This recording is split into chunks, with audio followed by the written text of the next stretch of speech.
All right, you sanctimonious fucks.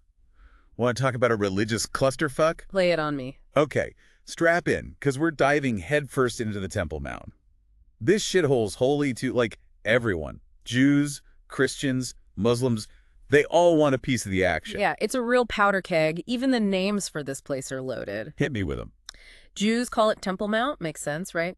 Muslims call it Haram al-Sharif, and sometimes you hear Al-Aqsa Mosque compound thrown around too. So everyone's claiming it, which means a shitload of tension, Oh, right? absolutely. Okay, you dumped a mountain of research on me, so let's cut the crap and figure out what the fuck makes this place so goddamn important to these three religions. Well, for Jews, it's their holiest site.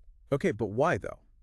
We're talking about where the first and second temples stood before those Roman assholes destroyed everything. Bunch of dicks. It's also believed to be where the third temple will be built when the Messiah finally decides to show his face. You think he's just like stuck in traffic or something? Who knows, man? Maybe he's just waiting for the perfect Instagram moment. Selfie with the apocalypse. Right. But seriously, the Temple Mount's so significant that Jews face it when they pray, no matter where they are in the world. Dedicated, I'll give him that. Oh. What about Christians? They always got to get in on the action. Yeah, they have a connection, though it's not their main jam like it is for Jews and Muslims. So like a consolation prize. Pretty much. The New Testament talks about Jesus doing his thing at the Temple Mount, teaching, flipping tables, the whole shebang. Yeah, Jesus was kind of a badass, gotta admit. But after the Romans trashed the temple, Christians shifted their pilgrimage focus to the Church of the Holy Sepulchre. Makes sense. Crucifixion and resurrection trump money changing, I guess. Right. Okay, last but not least, the Muslims. What's their claim to fame at this place? Well, they call it Haram al-Sharif and consider it the third holiest site in Islam, right after Mecca and Medina. Big deal then. Muhammad, their main prophet, supposedly ascended to heaven from this very spot. They call it the Night Journey. Sounds trippy. So we got three major religions all fighting over this tiny-ass patch of land. It's a recipe for disaster. You mentioned layers before. Time to peel back those layers and get into the historical shit. Okay, let's rewind back to ancient times. Pre-Jesus, pre-Muhammad, everyone's just chilling, right? Not quite. We got to talk about Herod the Great. This guy was a real piece of work, ambitious as hell. Back in 19 DCE, he decided the Temple Mount needed a makeover. What, like a new paint job? Way more than that. He expanded the whole damn thing, built massive retaining walls, filled in the gaps, and basically created the platform we see today. Herod, the OG property developer. Right. That's where the Second Temple stood, at least until the Romans came in and fucked everything up. Those Romans, always ruining everyone's good time. When was this, by the way? 70 CE. A real turning point. So the temple's gone, everyone's pissed. What happens next? Well, fast forward a few centuries, and you've got the Crusades. A bunch of European knights decided they wanted Jerusalem back, for Jesus, of course. Always in the name of religion, eh? Exactly. And these knights, they were called the Knights Templar, pretty badass dudes, set up their headquarters right on the Temple Mount at the Al-Aqsa Mosque. Ballsy move. Yeah, they believed they'd found remnants of Solomon's temple, which added fuel to the fire. But then Saladin, the Muslim leader, came along and kicked their asses. Saladin, wasn't he like the ultimate badass? Oh yeah, one of the greats. In 1187, he recaptured Jerusalem, took back the Temple Mount, and pretty much wiped out every trace of the Crusaders. Crusaders, 0 Muslims, Yeah. 1. He restored the Dome of the Rock and the Al-Aqsa Mosque to their former glory. Making a statement.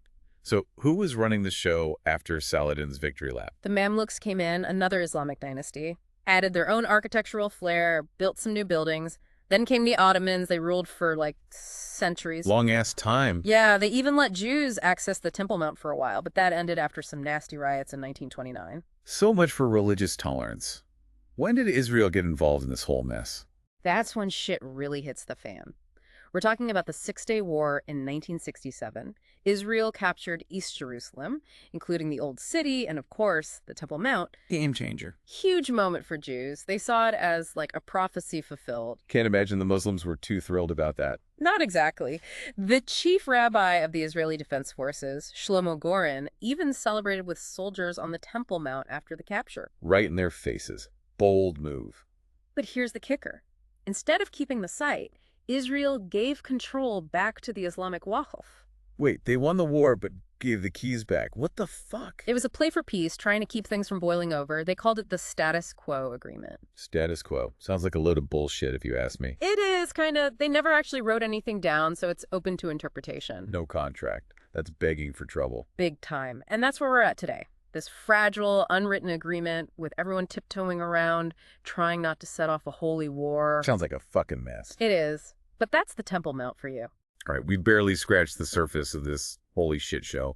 We'll be back in part 2 to dig deeper into this status quo bullshit and all the tension that comes with it. All right, let's dig into this whole status quo bullshit. Yeah. Everyone's tiptoeing around like this place is going to explode if you look at it funny. Yeah, it's like one wrong move could trigger a goddamn holy war. Pretty much, this unwritten agreement, this so-called status quo, it's supposed to keep things from going nuclear. But it's not exactly working, is it? Not really. It's vague as hell and open to interpretation, which creates more problems than it solves. Okay, let's break this down for the listeners. What's the main shit that sets everyone off? Prayer, for starters. Jews are allowed to visit the Temple Mount, but they can't pray there. That's gotta piss them off. Yeah, it's like telling a Catholic they can go to the Vatican but can't pray in St. Peter's Basilica. Totally disrespectful. And on the flip side, Muslims consider the entire compound holy. So any Jew praying there is like a slap in the face to them. Basically, they see it as a threat to their control. So you're damned if you do, damned if you don't. Exactly. And then there's the archaeology. This place is a gold mine for anyone interested in history. Thousands of years layered right beneath the surface. So dig it up, right? What's the problem? Problem is, every time someone tries, it triggers a shitstorm. Jews worry about disturbing remnants of the ancient temples.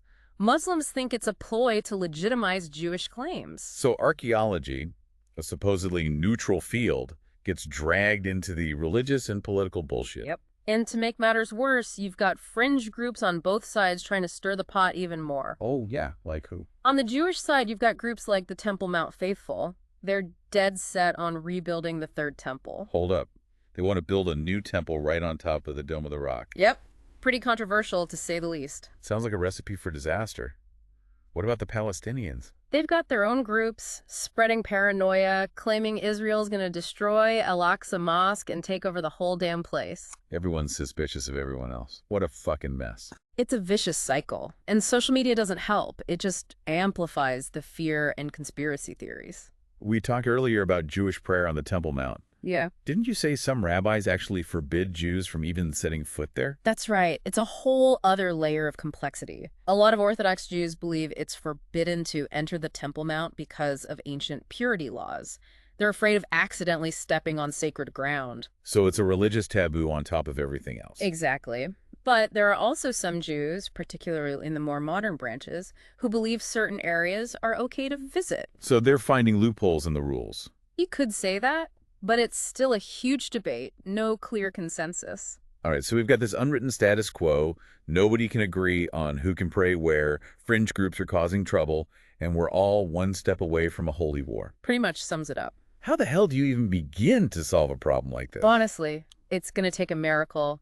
But if I had to come up with a solution... Let's hear it. What's your magic fix? First, you need clear agreements about prayer and access.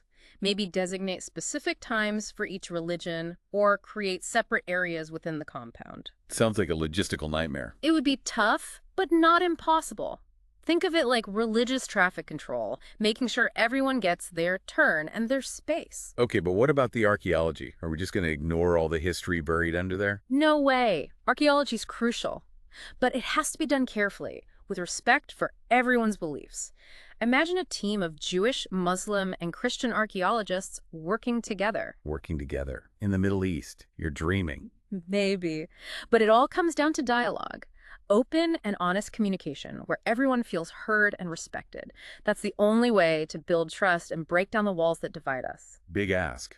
But I guess that's the lesson of the Temple Mount, isn't it? Exactly. This place is a microcosm of the challenges we face everywhere. It's a reminder that history, religion, and politics are all tangled up, and finding peace takes a hell of a lot of effort. Deep shit. It is, but it's also a reminder that even in the darkest places, there's always hope. We just have to be willing to look for it. Okay, let's dig into the archaeology. What's buried under that holy ground? Golden chariots, alien spaceships. Not quite. Full-blown digs are off limits. Too much religious and political bullshit. But there have been some cool finds around the edges. Like what? Spill the beans. Back in the 1800s, this British dude, Charles Warren, found a bunch of tunnels and chambers under the Temple Mount. Secret tunnels. That's some Indiana Jones shit. They think they're from the Second Temple period. And in the 60s and 70s, Israeli archaeologists found parts of Herod's big-ass retaining walls. Herod was a busy dude. They also found streets, gates, and even ritual baths from the Second Temple period. Jewish stuff, basically. What about the Muslims? Any cool finds for them? Yeah, excavations have uncovered early Islamic structures too, like palaces from the Umayyad Caliphate. So got Jewish and Muslim history, any Christian stuff? Not really. After the temple got trashed, the Byzantines kind of ignored the place.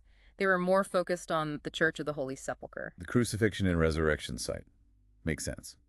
Now let's get to the juicy stuff.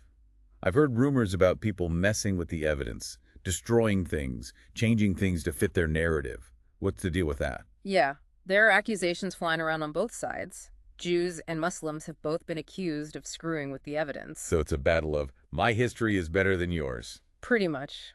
Everyone wants to control the narrative. Give me an example. Okay, in the late 90s, the Waqf, the Muslim group that runs the Temple Mount, decided to dig out a huge area under the platform to build a new mosque. A new mosque under the Temple Mount. Talk about stirring the pot. It pissed off a lot of archaeologists. They said the Waqf didn't do it properly and probably destroyed important stuff. So they basically bulldozed history to build a mosque. Pretty much. And on the Jewish side, some groups, especially the ones who want to rebuild the Third Temple, have been accused of doing their own illegal digs and stealing artifacts. So everyone's guilty. What a mess. How do you stop this historical destruction? It's tough. Ideally, you'd have an international group with experts from all three religions to oversee any archaeology. That way, everything's done right and the findings are neutral. Fat chance of that happening. It would take a miracle. But we gotta try, right? The Temple Mount belongs to everyone, not just one group. All right, let's wrap this up. We've talked about religion, politics, the status quo, archaeology, and the potential for things to go tits up. Any final thoughts? The Temple Mount is more than just a place. It's a symbol. It shows us the best and worst of humanity. Faith, history, politics, it's all there. And it reminds us that peace is fucking hard, but absolutely necessary. We gotta learn to live together or we'll destroy ourselves. Deep shit. The Temple Mount is a place where history and religion collide. It's a goddamn mess. It can inspire awe and fear, hope and despair. It's a reminder that we need to figure our shit out before it's too late. Peace out, you magnificent bastards.